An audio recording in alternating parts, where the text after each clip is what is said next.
আসসালামু আলাইকুম, welcome to আফরোজাস টুকিটাকি। আমি আফরোজা।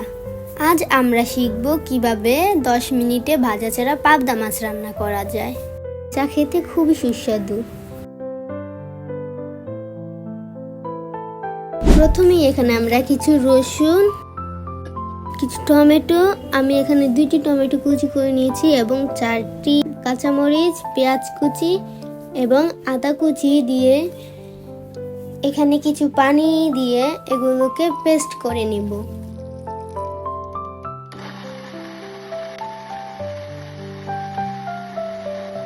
পেস্ট করা হয়ে গেছে, এবার এগুলোকে একটা পাত্রে তুলে রাখবো।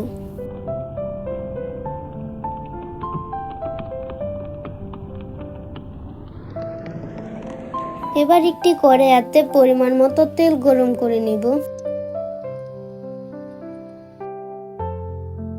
তেল গরম হয়ে এলে এখানে আগে করে রাখা পেস্টটি দিয়ে দেব।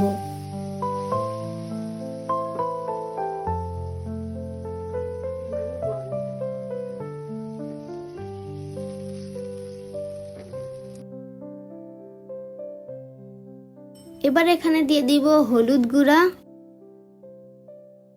এবং স্বাদ মতো মরিচ গুঁড়া। আমরা যেহেতু আগে পেস্টটি করার সময় মরিচ দিয়েছিলাম, সেক্ষেত্রে এখানে স্বাদ মতো মরিচ গুঁড়া দিতে পারেন আপনারা।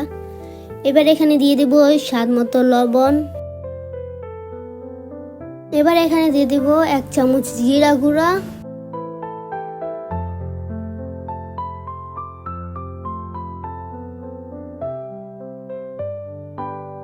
1 চামচ ধনে গুঁড়া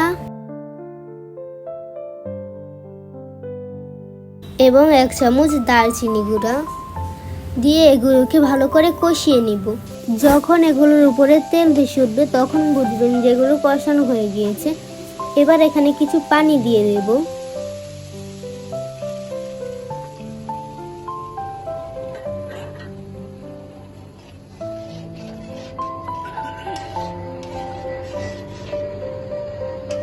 পানিটিতে যখন বুড়বুড় চলে আসবে তখন এখানে আগে ধুয়ে রাখা কাঁচা পাবদা মাছগুলো দিয়ে দেব।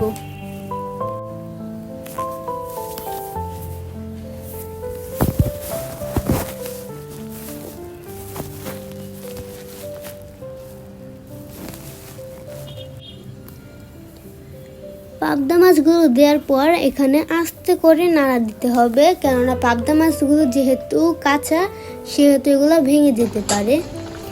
এবার এখানে আমরা দিয়ে দিব পোস্ত বাটা।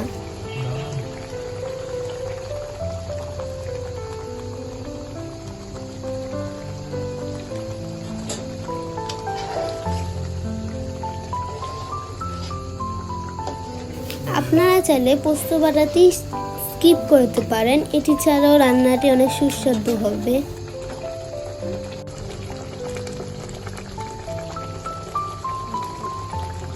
এবার এখানে কিছু ধনিয়া পাতা দিয়ে দেব।